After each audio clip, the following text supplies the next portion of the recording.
నమస్తే, welcome to వైద్యం ఆరోగ్యం. నేను మీ యాంకర్ ప్రియ రమేష్. ఇక మెడికవర్ హాస్పిటల్స్ భారతదేశంలో అత్యంత వేగంగా అభివృద్ధి చెందుతున్న multi speciality health care centre. ప్రపంచవ్యాప్తంగా 12 దేశాలలో ఉనికిని కలిగి ఉన్న యూరప్లోని అతిపెద్ద హెల్త్ కేర్ గ్రూపులలో ఒకటి. కాస్మెటిక్ సర్జరీ అంటే ఏంటి? కాస్మెటిక్ సర్జరీ వల్ల కలిగే ముఖ్యమైన ప్రయోజనాలు ఏమిటి? ఇలా అన్ని విషయాల గురించి సవివరంగా చెప్పేందుకు మెడికవర్ హాస్పిటల్స్ లో అనుభవజ్ఞులైన cosmetic surgeon doctor Dondu Bhavani Prasad గారు మనతో పాటు స్టూడియోలో ఉన్నారు. వారిని అడిగి మరిన్ని విషయాలు తెలుసుకుందాం. హలో డాక్టర్ గారు, నమస్తే.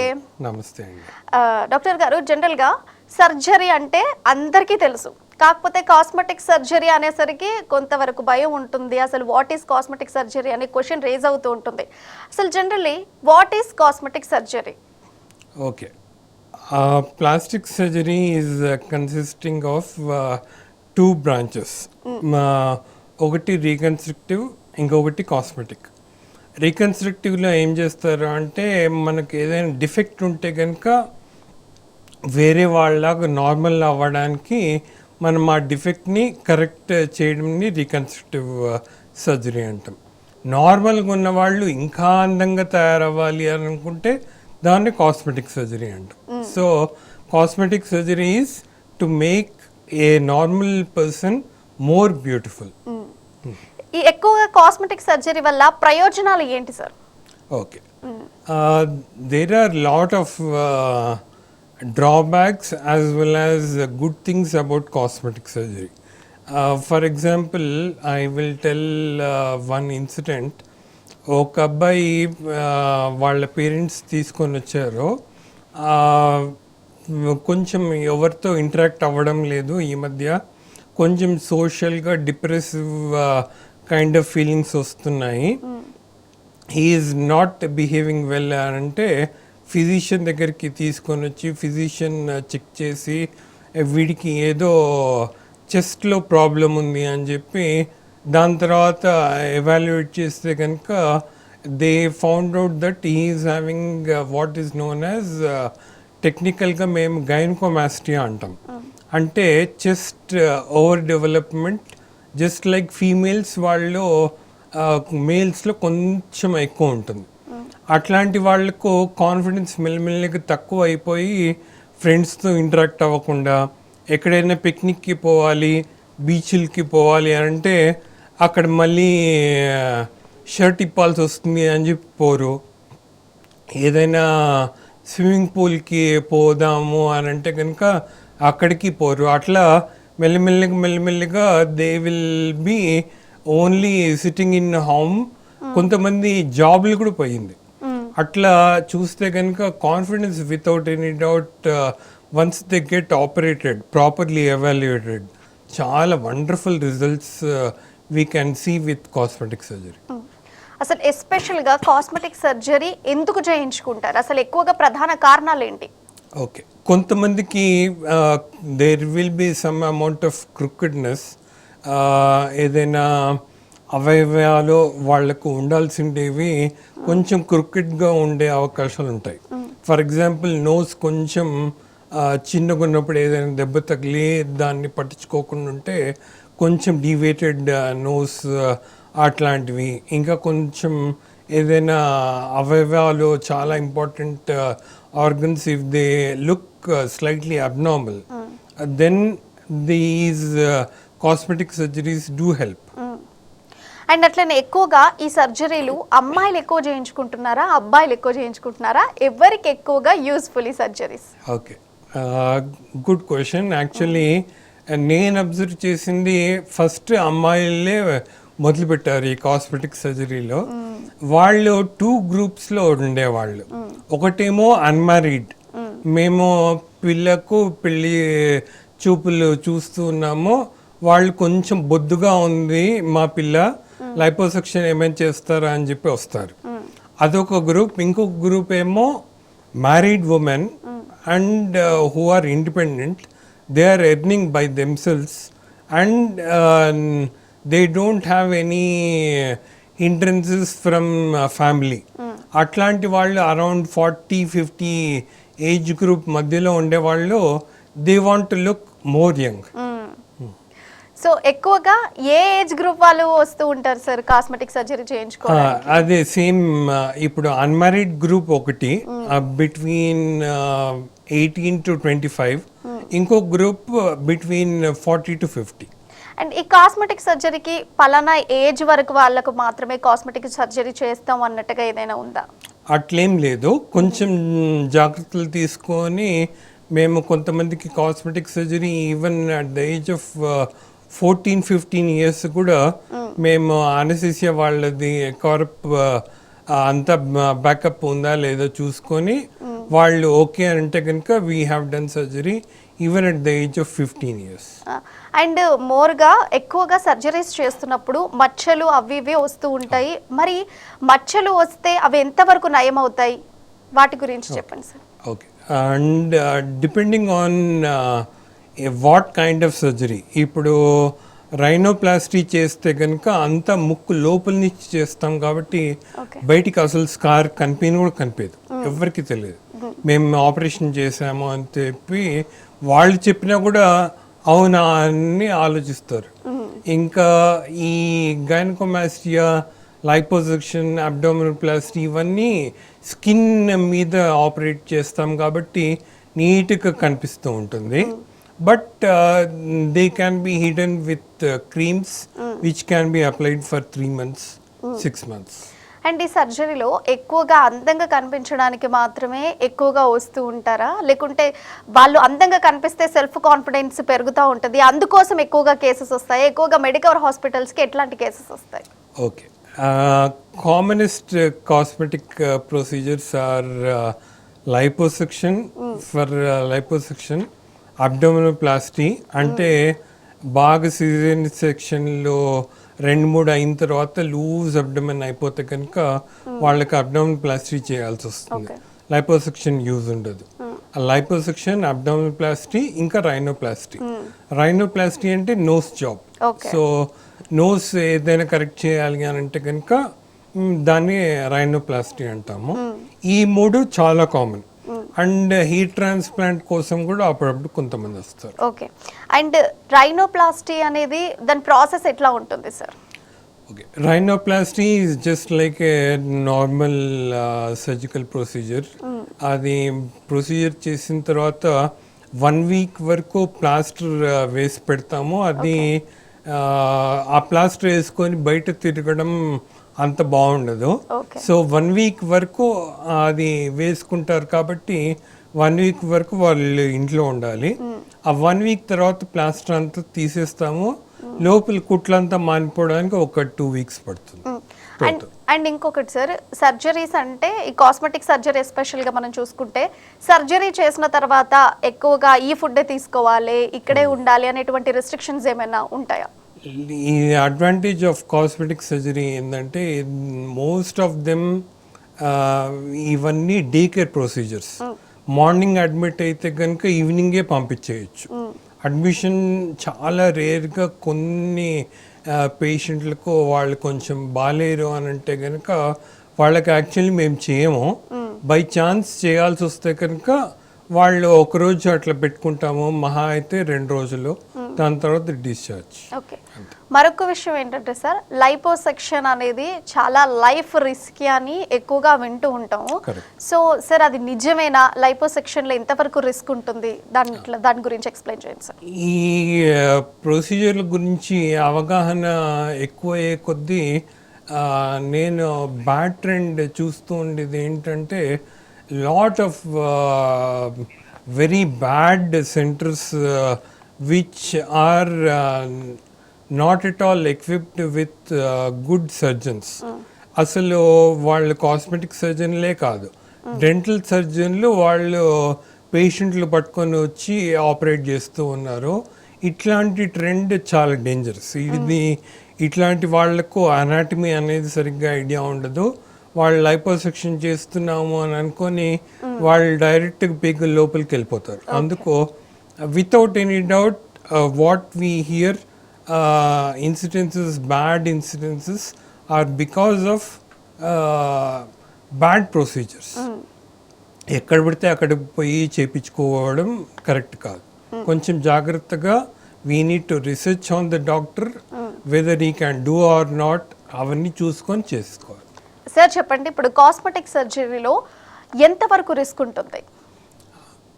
ఈ ప్రొసీజర్ కొంచెం జాగ్రత్తగా, కొన్ని ప్రొసీజర్స్ చాలా ఈజీ, అంత రిస్క్ అనేది లేదు. ఫర్ ఎగ్జాంపుల్ హెయిర్ ట్రాన్స్ప్లాంట్ అనేది మనకు స్కిన్ కింద ఉండే సబ్క్యూటేనియస్ టిష్యూ వరకే మనం ఫాలికల్స్ అనేది పెడతాం. సో దీంట్లో రిస్క్ అనేది ఉంటే కనుక ఇన్ఫెక్షన్ అవ్వాలి, లేదు అని అంటే కనుక ఏముండదు. అట్లాంటి ప్రొసీజర్స్ ఉంటాయి. కొన్ని ప్రొసీజర్స్ ఈ అబ్డామినల్ ప్లాస్టీ ఇట్లాంటివి కంప్లీట్గా ఒకవైపు నుంచి ఇంకొక వైపుకు కట్ చేసి సూచర్లు వేస్తాం కాబట్టి అవి కొంచెం జాగ్రత్తగా ప్లాన్ చేసుకోవాలి. వాళ్ళకి షుగరు, బీపీ, థైరాయిడ్, కిడ్నీస్ ఇవన్నీ ఎవాల్యుయేట్ చేసుకొని దాని తర్వాత సర్జరీ చేయాలి. అండ్ సార్ మరొకటి ఏంటంటే కాస్మెటిక్ సర్జరీలో ఎక్కువగా ఏది రిస్క్ ఉంటుంది? ఎక్కువ టైం, మనకు సర్జరీ టైం ఎక్కువ కొద్దీ risk without any doubt anaesthesia risk ఎక్కువ అవుతుంది. దాని తర్వాత ప్రొసీజర్ కనుక అన్సేఫ్ ప్లేస్లో మనం చేస్తే కనుక స్టెరిలిటీ అవన్నీ సరిగ్గా లేవు అంటే కనుక ఇన్ఫెక్షన్ రిస్క్ ఉంటుంది. మనం చేసిన ప్రొసీజర్ అంతా ఇన్ఫెక్ట్ అయి కూర్చుంటుంది. ఓకే. అండ్ సార్ ఇప్పుడు మనము థైరాయిడ్, బీపీ, షుగర్ ఇవన్నీ డిసీజెస్ ఉన్నంత వారికి కాస్మెటిక్ సర్జరీ అసలు సజెస్ట్ చేస్తారా మీరు? లేదు, మేము డైరెక్ట్గా మేము ఆపరేట్ చేస్తాం కాబట్టి మేము వద్దు అన్నా కూడా వినరు. అందుకు మేము ఏం చేస్తామంటే wheel ask them to go and get a physician clearance and anaesthesia clearance. అక్కడ వాళ్ళు చూసిన వెంటనే మీకు ఇట్లాంటి ప్రొసీజర్ మంచిది కాదమ్మా అని చెప్పి రిస్క్ అంతా ఎక్స్ప్లెయిన్ చేసిన వెంటనే patient returns they will say no. And sir ఒక కాలర్ రెడీగా ఉన్నారు, Srinivas from Kadapa. Hello Srinivas garu. Hello నమస్తే అండి. నమస్తే సార్. శ్రీనివాస్ రెడ్డి. నేను 2008లో మీరు నాకు సర్జరీ చేశారు. ఓకే. అది హ్యాండ్ సర్జరీ చేశారు సార్. అది ఇంకా కొంచెం ఉంది సార్, అది పూర్తిగా ఇంకా కొంచెం తగ్గించాలి. అది ఏమన్నా? ఓకే. హ్యాండ్కి ఏం సర్జరీ అయింది? కాస్మెటిక్ సర్జరీ అయిందా? అవును సార్. ఓకే, మీరు ఒకసారి హైదరాబాద్లోనే ఉంటే కనుక ఒకసారి వచ్చి కలవండి. ఒకవేళ ఆల్రెడీ ఆపరేషన్ అయింది కాబట్టి వీలైనంత మనం ఇంకొక ఆపరేషన్ లేకుండా క్రీమ్స్తో ఇంప్రూవ్ అవుతుందేమో చూద్దాం. లేదు తప్పదు అంటే కనుక ఆపరేషన్ చేద్దాం. రైట్. అండ్ సార్ ఇప్పుడు కాస్మెటిక్ సర్జరీ చేయించుకోవాలి అని ఒకరు నిర్ణయం తీసుకున్నాక వాళ్ళు ఎట్లాంటి జాగ్రత్తలు తీసుకోవాలి? ఫస్ట్ ఒక్కసారి వాళ్ళు ప్రొసీజర్ చేయించుకోవాలి అని అనుకుంటే కనుక వాళ్ళు first they are fit or not, ఒక జనరల్ ఫిజిషియన్ అవన్నీ కన్సెంట్ అయిపోయిన తర్వాత వాళ్ళు టైం సరిగ్గా ఉందా లేదా కూడా చూసుకోవాలి. చాలామంది నా దగ్గరికి వచ్చి నాకు రేపు పెళ్ళుంది, ఇప్పుడు ఆపరేషన్ చేయండి అంటారు. రేపటికి ఎట్లా ఇంప్రూవ్ అవుతుంది? ఇంకొక గ్రూప్ ఏమో నేను ఎన్ఆర్ఐ, నేను యుఎస్లో ఉంటాను, నాకు ఇంకొక 2-3 రోజుల్లో ఫ్లైట్ ఉంది, ఆపరేషన్ చేసేయండి. ఇంప్రూవ్ కానే కారు. అందుకు గివ్ సర్జన్ టైం, కొంచెం టైం ఇవ్వాలి. మన బాడీ ఇంప్రూవ్ అవ్వడానికి కూడా కొంచెం టైం ఉండాలి. ఒక అమ్మాయి, ఆమె ఎన్ఆర్ఐ కాదు ఏం కాదు, కానీ ఆపరేషన్ అయిన తర్వాత నాకేం చెప్పలేదు. 5th డే కంతా ఆమె పోయి ఆఫీస్లో కూర్చొని నేను ఊరికి సూపర్వైజ్ చేస్తాను అంతే, వేరే వాళ్ళతో పని చేయించుకోగలను, కాకపోతే నేను ఆఫీస్కి వెళ్ళిపోతానని చెప్పి వెళ్ళిపోయింది. అది పోయింది. ఆమె ఏం ప్రాబ్లం ఏమైందంటే ఆమె 24 hours అట్లే కూర్చొని ఎక్కడైతే మేము ఆపరేషన్ చేసామో అది ఫోల్డ్ లాగా ఫామ్ అయిపోయి ఆ పోర్షన్ అంతా స్కిన్ అంతా పల్చగా అయిపోయింది. అట్లా పుండ్లు పడ్డము ఇవన్నీ. దానికి కారణం ఏంటి? మనం బాడీకి ఇవ్వాల్సిందే రెస్ట్ ఇవ్వకుండా so what we have to do is give body some rest for surgery to improve by it self. Sir మరో కాలర్ రెడీగా ఉన్నారు, రవి ఫ్రమ్ హైదరాబాద్. రవి గారు. మేడం నమస్తే. నమస్తే సార్. నమస్తే రవి గారు, చెప్పండి. సార్ నాకు 2001లో ఒరిస్సాలో ఒక యాక్సిడెంట్ అయింది సార్. ఫేస్ మీద మన నుదుటి పైన స్టీరింగ్ తీసుకోపోయింది అనమాట. ఓకే. తీసుకోపోవడం వల్ల అప్పుడు నాకు అక్కడ భువనేశ్వర్లో ఒరిస్సా భువనేశ్వర్ అప్పులలో మన తొడ మీద నుంచి స్కిన్ తీసి అక్కడ సర్జరీ చేశాను సార్. సరే. మాక్సిమం ఇది అయింది కానీ ఒక ½ ఇంచ్ మందము లైన్ గా మన లెఫ్ట్ సైడ్ ఐబ్రోస్ నుంచి పైన మన ఎంట్రుకల వరకు ఒక గీతలాగా లైన్ ఒక ఇంచ్ మందం కనిపిస్తుంది సార్. కొంచెం అగ్లీగా ఇబ్బంది అవుతుంది. దానికి ఏమన్నా మనం చేయించుకోవచ్చా సార్? ఏమైనా అవకాశం ఉందండి? చేయొచ్చు. మనము స్కార్ ఎక్సిషన్ అని చెప్పి కంప్లీట్గా అక్కడ ఏదైతే మీకు స్కార్ ఉందో దాన్ని కట్ చేసేసి తీసేసి వేరే సూచర్ ఇంకొక సూచర్ అయినా చేయొచ్చు. లేదు అంటే కొంతమందికి లేజర్ ట్రీట్మెంట్ లాగా అది ఇస్తే కనుక ఆ స్కార్ కలర్ ఫేడ్ అయిపోతూ ఉంటుంది, స్కిన్లో కలిసిపోతుంది. చేయొచ్చు, పాసిబిలిటీ ఉంది. Right sir. అయితే ఇంకొకటి విషయం ఏంటంటే చాలా రైనోప్లాస్టీ అని, లైపోసెక్షన్ అని, ఫేస్ లిఫ్ట్ అని ఇట్లా డిఫరెంట్ సర్జరీస్ ఉంటాయి. ఇందులో ఎక్కువ టైం తీసుకునే సర్జరీ ఏంటి? Abdominoplasty and breast reduction, these two are చాలా టైం తీసుకుంటాయి. అందుకు అవి మామూలుగా మేము ఆపరేషన్ చేసేటప్పుడు కూడా 3.5 అవర్స్ సర్జరీ టైం అని చెప్పి అనస్థీసియా వాళ్ళకి చెప్తాం. వాళ్ళు మామూలుగా కాస్మెటిక్ సర్జరీ చేస్తున్నారులే, ఒక ½ అవర్లో అయిపోతుంది అనుకుంటారు. సో దానికి తగినట్లు డ్రగ్స్ వాళ్ళు రెడీగా పెట్టుకొని ఉంటే కనుక పేషెంట్కి సేఫ్. అందుకు వాళ్ళకు చెప్పేది, ఇంకా పేషెంట్లు కూడా మేము చెప్పేది, ఇది చిన్నది ఆషామాష సర్జరీ కాదు, ఇది లైపోసెక్షన్ అయితే చిన్న procedure, within no time they recover. But abdominoplasty and breast reduction takes lot of time. ఒక 5 days హాస్పిటల్లో ఉండాలి, ఇంకా 2 weeks పైన రికవరీ టైం ఉంటుంది. అంటే ఎక్కువగా ఎంత టైం తీసుకుంటుంది? Like 1 hour 2 hours? Surgery time will be around 3.5 to 4 hours. Okay. ఆ టైంలో పేషెంట్స్ స్పృహతో ఉంటారా? అస్సలు ఉండరు, వాళ్ళు పూర్తి అన్కాన్షియస్ స్టేట్లో జిఏ అని చెప్పి జనరల్ అనస్థీసియా ఇస్తాము. కాబట్టి వాళ్ళకు కంప్లీట్ ప్రొసీజర్ అయిపోయిన తర్వాత లేసి కూర్చుంటారు అంతే. అండ్ ఎక్కువగా అబ్డోమినోప్లాస్టీ ఈ సర్జరీస్ తర్వాత తీసుకునే మెడిసిన్ కానీ తీసుకునే ఫుడ్లో కానీ మన చేంజెస్ ఉంటాయా? అంత ఎక్కువ ఏమి ఉండవు.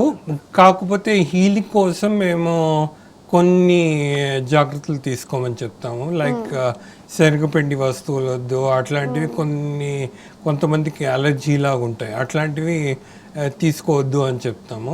Other than that no problem. Within 2-3 months they will be back to their normal. So మరో కాలర్ రెడీగా ఉన్నారు, నల్గొండ నుంచి శ్రీకాంత్. హలో అండి శ్రీకాంత్ గారు. Hello madam.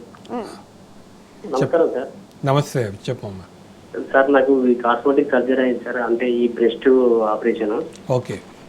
అంటే దీనికి సంబంధించి మనం ఎలా జాగ్రత్తలు తీసుకోవాలి సార్? ఎప్పుడైంది మీకు ఆపరేషన్? ఈ మంత్ 18th అయింది సార్.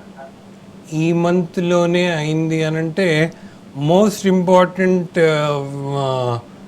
నువ్వు చేయాల్సింది ఏంటి అంటే కంప్రెషన్ గార్మెంట్ అని బెల్ట్ లాంటిది చెస్ట్కు పెడతారు, అది ఉండాలి, ఎప్పుడు ఉండాలి. 1 month 1.5 month వరకు ఉండాలి. అవును సార్, జాకెట్ అది వేసుకున్నా. ఆ జాకెట్ వేసుకొని ఉండాలి, 24 hours వేసుకోవాలి. స్నానం చేసేటప్పుడు మాత్రమే తీయాలి. Okay sir. దాని తప్ప ఇంక వేరే ఏం జాగ్రత్త లేవు. నువ్వు కంఫర్ట్ లెవెల్ బట్టి మెల్లిమెల్లిగా you can get back to your routine and start doing your job everything with in 2 weeks. ఈ ఫుడ్ ఇట్లా ఏం తీసుకోవాలి సార్ ఐటమ్స్? అన్నీ తినొచ్చు. శనగపిండి వస్తువులు ఒక 2-3 weeks వద్దు అంటాము, వేరేవన్నీ తినొచ్చు, నో ప్రాబ్లం. అండ్ సార్ ఇప్పుడు సర్జరీలో ఒకసారి సర్జరీకి కూర్చుంటే వన్ సిట్టింగ్ లోనే సర్జరీ అయిపోతుందా లేదా సెషన్స్ వైజ్ గా కూడా సర్జరీ జరిగే అవకాశాలు ఉన్నాయా? కొన్ని సెషన్స్లో చేయాల్సి వస్తుంది, లైక్ హెయిర్ ట్రాన్స్ప్లాంట్ ఇట్లాంటివి.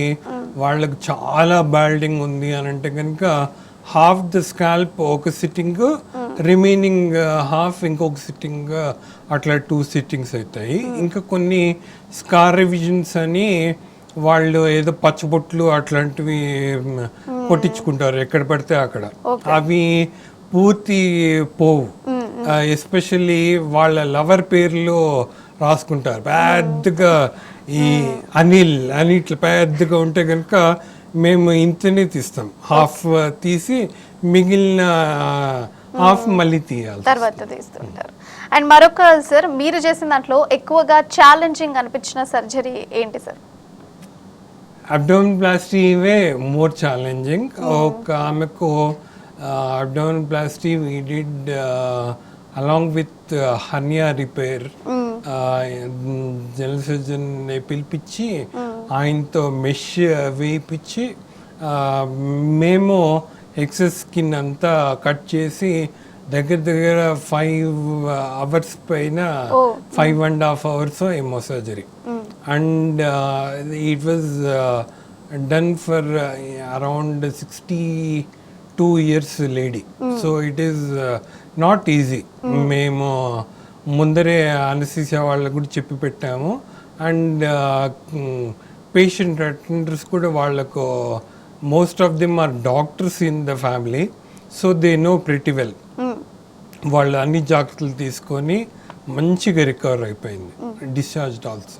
అండ్ సార్ మరొకటి, కాస్మెటిక్ సర్జరీ అంటేనే బ్యూటీగా ఉండడానికి చేసుకుంటారని అంటారు. అండ్ ఎక్కువగా హాస్పిటల్కి ఆర్డినరీ పర్సన్స్ వస్తూ ఉంటారా ఆర్ ఎల్స్ సెలబ్రిటీస్ ఎక్కువగా వస్తూ ఉంటారా? యాక్చువల్లీ కాస్మెటిక్ ప్రొసీజర్స్ మొదలుపెట్టింది సెలబ్రిటీలే. కాకపోతే ఇప్పుడు ఆర్డినరీ పీపుల్ కూడా it is not their birth right to look good. Even I also have to look good అని చెప్పి ఇప్పుడు ఎవ్వరూ ఆర్డినరీ పీపుల్ సెలబ్రిటీలో ఏం తేడా లేదు, అందరూ వస్తారు. అండ్ సార్ బ్యూటీ కోసము చాలా మంది సర్జరీస్ చేసుకుంటూ ఉంటారు. మరి సర్జరీస్ తర్వాత వాళ్ళలో శరీరంలో కానీ ఎక్కడైనా కానీ ఎట్లాంటి మార్పులు వస్తూ ఉంటాయి? మార్పులు దీంట్లో అదృష్టము దురదృష్టము వాట్ ఎవర్ ఇట్ ఈస్, అర్థం అవ్వాల్సింది ఏంటి అని అంటే these are all temporary procedures.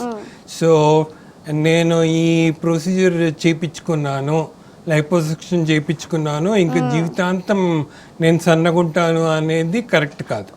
So liposuction ఒకసారి చేయించుకున్నా మళ్ళీ మళ్ళీ చేయించుకోవాల్సి వస్తుంది if your lifestyle is not changed. నేను అట్లే తింటాను అట్లే తాగుతాను అనే వాళ్ళకు ఇంప్రూవ్ కాదు. ఓకే సార్, ఈ లైపోసెక్షన్ లో సెషన్స్ ఉంటాయా, ఒకటేసారి ఫినిష్ అయిపోతుంది? లేదు, మామూలుగా మేము ఒకటే సెషన్లో అయిపోగొడతాము.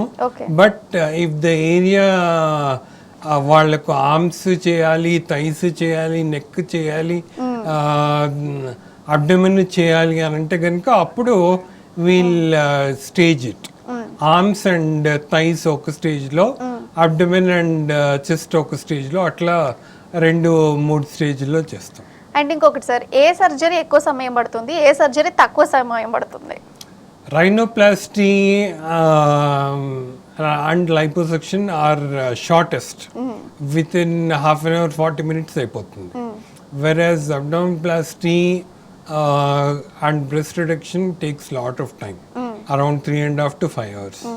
అండ్ ఏ సర్జరీ చేసిన తర్వాత తొందరగా నయమవుతుంది, ఏ సర్జరీ చేసిన తర్వాత లేట్గా నయమవుతుంది? ప్రొసీజర్ మనకు ఎంత టైము తీసుకుంటుందో దాన్ని బట్టే రికవరీ కూడా. ఒకవేళ మనం ప్రొసీజర్ కనుక ఒక హాఫ్ అన్ అవర్ 40 minutesలో అయిపోతే కనుక they will recover almost on the same day. నేను ఒక డాక్టర్కి ఆపరేట్ చేశాను. ఆ డాక్టర్ నాకు నెక్స్ట్ డే ఎమర్జెన్సీ ఉంది అని చెప్పి నేను అటెండ్ అయ్యాను అని చెప్పి నవ్వుకుంటూ చెప్తుంది. అట్లా చేయకూడదమ్మా, నీకు తెలియకుండా ఏముండదు కదా, ప్రొసీజర్ అంటే ప్రొసీజర్, కొంచెం రెస్ట్ తీసుకోవాలి అని. But I did not have any pain, so I went. మీరు చాలా బాగా చేశారు అని. It is a compliment, but we have to give some amount of rest. There are some people who recover very fast. And sir మరొకటి ఏంటంటే surgery విషయంలో చాలా మంది బయట చేపించుకొని కూడా ఉంటారు, కాకపోతే కొంత వరకు ఫెయిల్ అవుతూ ఉంటాయి. అట్లాంటి కేసెస్ కూడా మీరు తీసుకుంటారు? అవును. ఇప్పుడు మెల్లిమెల్లిగా ట్రెండ్ ఇప్పుడు ఏమవుతుంది అని అంటే ఎంత కాదన్నా ఎంత ఎక్స్ప్లెయిన్ చేసినా కూడా ఎవరు పడితే వాళ్ళు ఆపరేట్ చేస్తున్నారు. దాని తర్వాత ఈ రిజల్ట్ బాగాలేదు అని చెప్పి వచ్చేవాళ్ళే ఎక్కువ ఉన్నారు. ప్రైమరీగా నాకు ఈ ప్రాబ్లం మీరు కరెక్ట్ చేయండి అని ఎవరు రావట్లే. ఏదో ఒక ప్రాబ్లం అయిపోయింది, ఆపరేషన్ చేశారో ఇప్పుడు దాన్ని కరెక్ట్ చేయగలరా అన్నట్లు వస్తున్నారు. Right sir, thank you so much. Cosmetic surgery గురించి చాలా మంచిగా ఎక్స్ప్లెయిన్ చేశారు. ప్రజలకు ఉండే క్వశ్చన్స్ కూడా చాలా వరకు తీరిపోయాయి అనుకుంటా. సో ఇది వాళ్ళ వైద్యం ఆరోగ్యం. చూస్తూనే ఉండండి టీ న్యూస్.